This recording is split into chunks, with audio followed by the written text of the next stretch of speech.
요한복음 4장에 사마리아 여자가 나옵니다. 사마리아 여자요.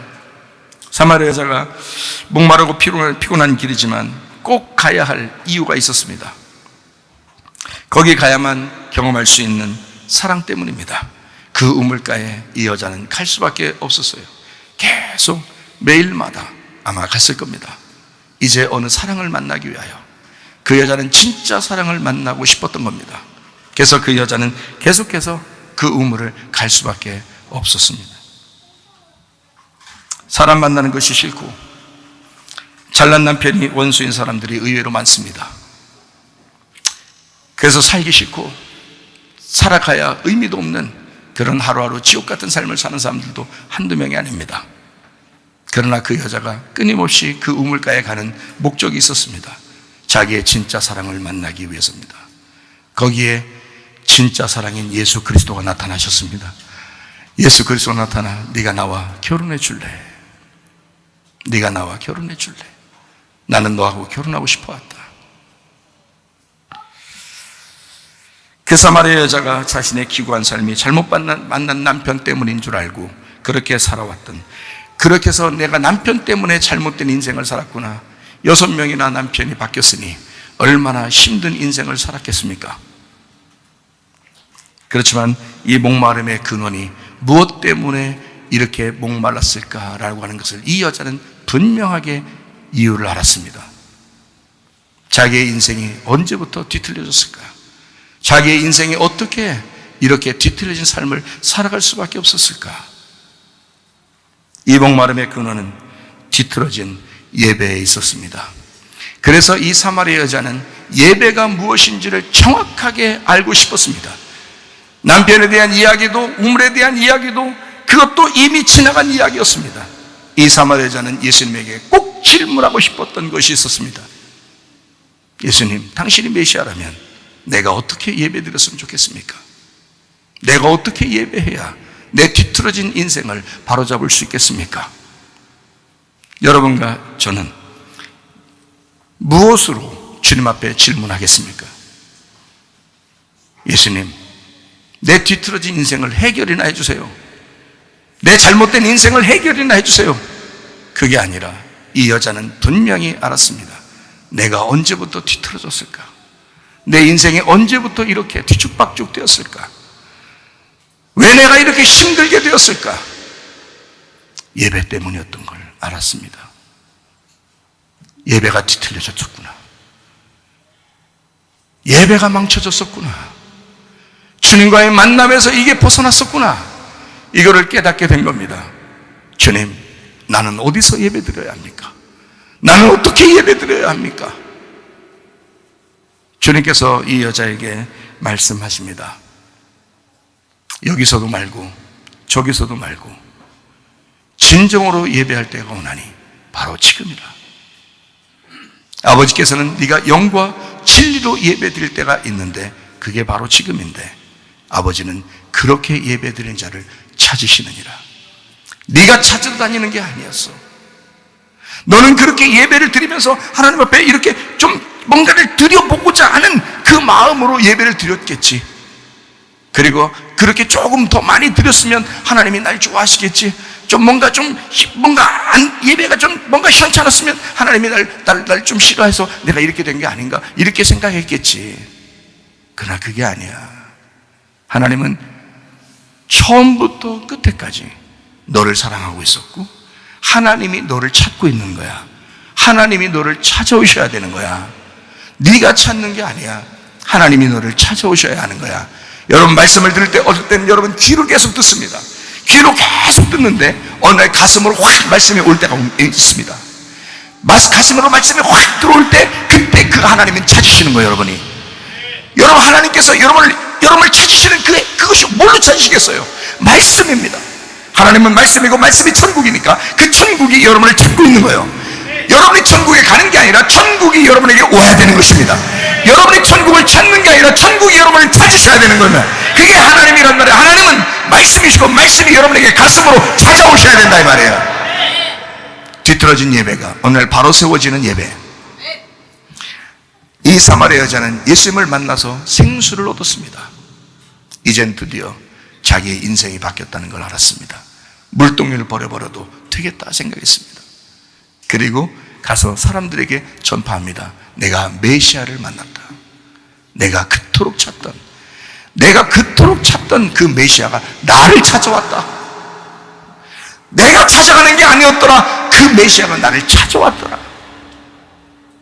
나를 찾아오는 은혜의 메시아, 복음의 메시아, 그 진리의 메시아, 하늘에서 이 땅에 생수로 오시는, 나를 찾으시는 메시아를 내가 만났다. 내가 그토록 찾았었는데, 그래서 매일마다 그 우물가에 찾으러 왔던 그 여인에게 주님이 찾아오셨더라. 그거를 사람들에게 전한 겁니다. 율법을 전했겠어요? 이 여자가 사람들을 다 모아놓고 야, 율법을 또 한번 들어봐라 이랬겠어요? 그 말이 아니잖아요. 나를 찾아오신 예수를 만나라. 나를 찾아오신 예수를 한번 만났으면 좋겠다. 너희들도 그 주님이 찾아오신다. 만나신다. 여러분, 그 찾으시는 주님이 여러분의 주님이십니다. 여러분은 그 찾아오시는 그 주님을 만나셔서 여러분 가정도 회복되고요, 몸도 회복되고요, 여러분 물질도 회복되고요, 잘 되는 역사가. 그렇다고 막 부자로 살다가 막 부자로만 누리다가 너 혼자 잘 먹고 잘 살다가 그런 말이 아니잖아요. 자기가 있으면 있는 대로 또 나누어서 함께 살아야죠. 그러다가 주님으로 하시면 그때까지 우리는 마음의 평안, 마음의 평강, 마음의 치료, 마음의 행복함, 마음의 기쁨, 이 천국을 가지고 살다가 천국에 가셔야 되죠. 그런 천국 생활들을 여러분이 하셔야 합니다. 자, 보세요. 옛 포도주가 새 포도주로 바뀌었습니다. 그렇죠? 불의한 것이 의로움으로 바뀌었습니다. 맞죠? 옛 성전이 새로운 성전이 됩니다. 맞죠? 그러니까 이렇게 옛날 것들이 이렇게 새롭게 됩니다. 자, 그러면 탕자는 어때요? 탕자. 누가복음 15장에 탕자가 어때요? 탕자가 돌아온 탕자가 되죠. 예, 탕자가 돌아온 탕자. 그러면 탕자는 어떤 인생을 살아요? 아버지 떠나면, 집 떠나면 고생인데 아버지 떠나니까 어떻게 인생 살아요? 쓴 맛을 보는 겁니다. 그죠? 쓴 물. 쓴 물이 뭐가 돼야 돼요? 단물이 돼야 되겠죠. 그래서 쓴 물이 단물이 돼야 돼요. 그래서 탕자는 돌아온 탕자가 돼야 됩니다. 그죠? 예, 그러니까 옛 포도주는 새 포도주가 되셔야 됩니다. 맞죠? 네. 마찬가지로 음료는 뭐가 돼야 되나요? 음료는 신부가 되셔야 돼요. 신부가. 음료는 신부가 돼야 돼요. 여러분, 신랑 신부는 여러분 지금 같이, 신랑 신부 같이 앉아 있는 사람도 있죠. 여기 지금 신랑 신부 같이 앉아 있는 분도 있죠. 여기 지금 같이 앉아 계신 분도 있잖아요. 신랑 신부. 예? 그러면 여러분, 그 결혼하는 사람들을 뭐라 그래요? 결혼하는 사람들을 뭐라 그래요? 그럼 신랑 신부 되는 결혼하는 그 사람들을 뭐라 그러냐고요? 지금 여기 앉아 있는 사람들이 신랑 신부 같이 앉아 있잖아요. 그러면은 결혼하는 사람들은 뭐라 그래요? 새 신랑 새 신부라 그러죠. 새 신랑 새 신부라 그러지. 그죠? 그럼 여기서 지금 앉아 있는 사람들은 뭐라 그래요? 흔신랑 흔신부요? 아니, 그 말이 아니잖아. 그 말이 아니잖아. 지금 그냥 신랑 신부라고 그러잖아요. 그죠? 남편과 아내라고 그러잖아요. 남편과 아내라고 그런다고요.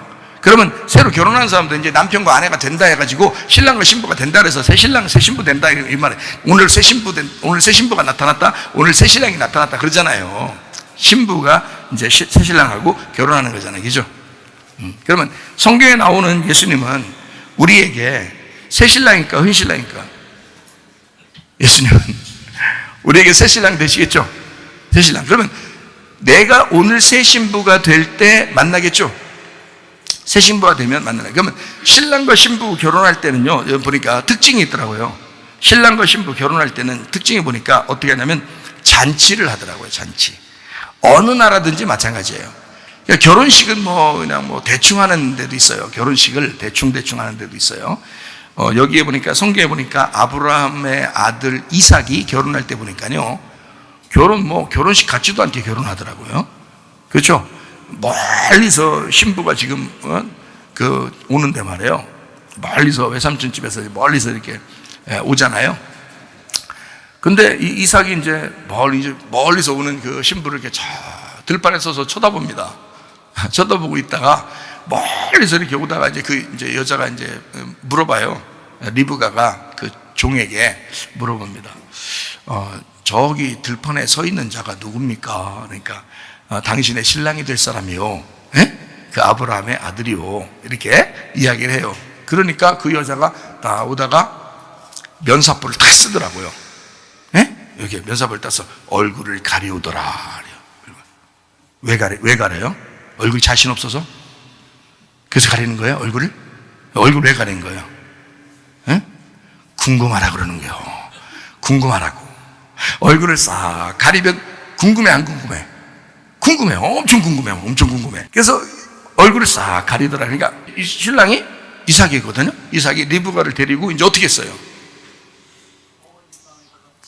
어머니 방으로 사라가 돌아가셨거든요. 아브라함 혼자 이제 있는데 사라가 돌아가시니까 이제 그 어머니 방으로 이 여자를 데리고 이제 이끌어서 그 방으로 데려갔어요. 그날 결혼 끝. 이거고. 참 결혼 쉬워. 결혼이 끝났어요. 그래서 성경에 그게 결혼이었어요. 그렇죠? 요즘은 뭐 결혼식이 막 그냥 화려하지만 사실은 결혼식이 뭐 그냥 대충 이렇게 그냥 왔는가? 들어갑시다. 그런데 결혼이 끝난 거야. 이렇게 했더라고요. 그 텐트에 들어갔다는 말이 그 어머니의 집에 들어갔다는 말은 어디로 왔다는 얘기예요? 어디로 왔다는 얘기예요? 교회로 왔다는 얘기예요. 교회로. 말씀의 교회로 왔다 이 말이에요. 말씀의 교회로. 어머니가 여러분 어머니 여자라는 것은 여자 그 어머니 사라 여자가 이삭을 낳죠. 그 여자를 뭐라고 했어요? 갈라디아 4장에서는 여자를 언약이라 그랬잖아. 언약. 그러니까 말씀의 교회란 말이에요. 말씀의 텐트, 말씀의 언약에 말씀의 교회에 데리고 왔더라. 그게 결혼이란 말이에요. 주님과 결혼하는 게 이곳이 말씀의 텐트가 되시면, 이곳이 언약의 장소가 되면, 이곳이 주님의 교회가 되면 여러분은 결혼하러 오신 거예요. 여러분은 그 텐트 안에 들어오면 결혼하게 되는 거예요. 그 말씀을 듣게 되는 거고 그 양식을 먹게 되는 거예요. 그 신랑의 양식을 먹게 되는 거예요. 신랑의 씨를 먹게 되는 거죠. 무슨 말인지 알겠죠? 그래서 신랑의 씨를 받아서 그 자녀를 낳는 거예요. 그게 속에서 말씀을 잉태하는 거야. 이게 리브가가 가진 잉태, 에서와 야곱을 가진 말씀, 두 쌍둥이의 말씀을 가지게 되었다. 이걸 깨닫게 되었다라는 말이죠. 무슨 말인지 아시겠죠? 그러니까 결혼 따르는 게 무조건 잔치하는 거예요. 결혼하면 가나의 혼인잔치에도 어떻게 해요? 가나의 혼인 잔치예요. 잔치. 잔치. 무조건 막 며칠 동안 그냥 잔치하는 거예요. 그게 결혼식이더라고요. 여러분, 우리가 주님의 신부가 돼서 결혼만 하게 되면 잔치합니다. 잔치예요. 그런데 예수님은 이 땅에 신부를 데리러 왔을까요? 이 땅에? 아니, 성경을 다시 한번 정확하게 한번 다시 보자는 얘기예요. 신부를 데리러 왔을까요? 음녀를 데리러 왔을까요? 여러분은 뭐 같아요? 여러분 자신 없는 사람들은 오늘 말씀 잘 들으셔요. 자신 없는 사람들은 여러분이 뭐예요? 신부요. 진짜 신부 같아요? 성경에 진짜 신부 같은 사람이에요? 여러분이? 아니면 음녀 같은 사람이에요? 여러분, 이 땅에서 우리는 끊임없이 음녀짓을 하고 살아요. 끊임없이 음녀짓을 하고 있는 사람들에게 예수님이 신랑 돼서 오시는 거예요. 한마디로 말하면 음녀 같은 우리들을 신부 만들려고 오시는 거예요. 그러니까 보세요. 신부가 준비돼서 신부 때문에 오는 게 아니고 음녀를 신부 만들고 싶어서 오는 게 주님이십니다. 음녀를요. 그래서 음녀와 결혼하기 위해서 오는 거예요. 신부로 완전해서 여러분이 완전해져서 예수님하고 결혼하는 게 아니라 여러분이 완전해지는 것은 죽을 때예요. 죽을 때가 완전해지는 거라고. 그 전까지는 음녀 같은 행동을 계속해요. 끄떡하면 음녀 같은 행동을 해요. 끄떡하면 음녀 같은 행동을 해요. 그런 음녀 같은 우리들을 신부 삼기 위해서 예수님이 오시는 거라고요. 그럼 신부 삼으려니까 여러분, 신부 삼으려니까 그냥 양비 신부 되자 끝 이렇게 하진 않는다는 거죠. 음녀를 신부 만들기 위해서 옷을 계속 빨아주고요, 계속 새로운 포도주를 먹이려고 그러고요, 계속해서 좋은 것으로 만들어서 주려고 그러고 바꿔주려고 하는 거죠. 옷을 새롭게 입히려고 그러고 어떻게든지 빨래해서 해주려고 그러고 어떻게든지 그 사람을 준비시켜서 막 무장시키려고 하는 거죠. 하나님의 이름으로 살게 하려고 계속 준비시킨 거예요. 여러분의 껍질을 벗겨내고 또 껍질을 벗겨내서 진실하고 깨끗한 거룩한 사람을 만들어내려고 하는 거죠. 자기 신부 만들려고요. 그래서 어떻게 보면은 교회가 여러분을 음료 같은 우리들을 데리고 와서 교회가 여기서 목욕탕처럼 계속 때를 벗겨주는 것입니다. 신부로 만들려니까 신랑 되신 우리 주님께서 여러분을 말씀의 물로 계속 씻어주는 거예요. 그래서 음료 같은 우리들이 때가 벗겨지고 어느 날 깨끗해지면요, 그러면 신부처럼 살게 됩니다. 왜 자꾸 자기가 신부처럼 살지 못하고 왜 음료처럼 자꾸 사느냐? 그 때를 벗겨주는 그 주님, 그 신랑을 제대로 몰라서 그런다. 신랑을 제대로 알게 되면 껍질이 벗겨지고 신랑을 제대로 알게 되면 신부처럼 깨끗해진다. 그렇게 만드시려고 말씀을 듣게 하는 것입니다. 예배드리게 하는 거고요, 기도하게 하는 것입니다. 말씀과 기도로 거룩해진다라고 말씀합니다. 디모데후서 4장 6절부터 8절까지 말씀, 전제와 같이 내가 벌써 부어지고 나의 떠날 시각이 가까웠도다. 나는 선한 싸움을 싸우고 나의 달려갈 길을 마치고 믿음을 지켰다. 보세요. 선한 싸움을 싸우고 나의 달려갈 길을 마치고 믿음을 지켰다. 자, 이게 얼마나 전투적입니까? 그냥 다 된 게 아니란 말이에요. 선한 싸움을 싸웠다는 얘기야. 달려갈 길을 다 마쳤다는 얘기예요. 믿음을 지켰다는 얘기예요. 이게 그냥 이루어진 것입니까? 아니죠. 이렇게 때를 벗겨내고 이렇게 새 옷으로 갈아입었다는 얘기예요. 날마다 두루마리를 빨았다는 얘기예요. 날마다 새로워졌다는 얘기예요. 날마다 자기의 옛 포도주를 벗어버리고 새 포도주를 먹기 위하여 옛 성전을 부셔버리고 새 성전 되기 위하여 돌아온 탕자가 되어 아버지 하나님을 만나기 위하여 그렇게 살아갔던 그 내용을 얘기하는 말이에요. 그냥 이루어진 것이 아니죠. 선한 싸움을 싸운 거예요. 달려갈 길을 다 마친 거예요. 믿음을 지킨 겁니다. 여러분과 제가 그냥 하루아침에 갑자기 변해서 신부가 되는 게 아니에요. 음료들이 왔지만 하나님께서는 신부로 만드시려고 하는 것입니다. 그러니 겸손해야 된다는 거예요. 고집 부리지 말라는 거예요. 교만하지 말라는 거예요. 말씀 듣고 순종하라는 거예요. 믿음을 지켜야 된다는 거예요. 선한 싸움을 싸워야 된다는 거예요. 의로움을 위하여 불의와 싸우라는 거예요. 여러분, 의로움을 지켜내기 위하여 그 불의함과 싸우라는 거예요. 달려갈 길을 다 마치라는 거예요.